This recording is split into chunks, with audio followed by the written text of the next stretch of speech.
we were trying to figure out what is the remainder when x is divided by 4.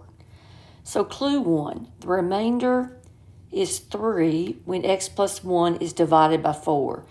So here I've set up x plus 1 divided by 4 in long division form, and let's think about what would x have to be to get a remainder of 3.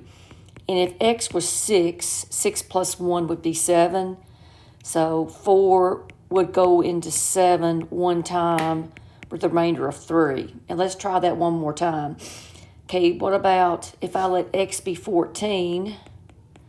14 plus 1 is 15. 4 will go into 15. 4 times 3 is 12 with a remainder of 3. All right, so that's working. So if I let me see, what is the remainder when x is divided by 4? So that's going to be 2. X is divided by 4. 6 divided by 4. That's going to give you a remainder of 2. 14 divided by 4. 4 will go into that 12 times. I'm sorry. I'm getting ahead of myself. 3 times. 3 times 4 is 12. The remainder of 2. Clue 1 works. All right, the remainder is 0 when 2x is divided by 4. So now I've got 2x divided by 4.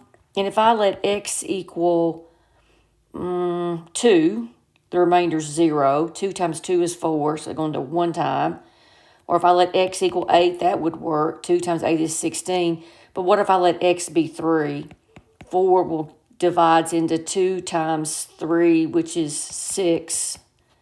That's going to give you a remainder of 2. So sometimes it works, sometimes it doesn't work. These odd numbers, it's not going to work. So your answer is A.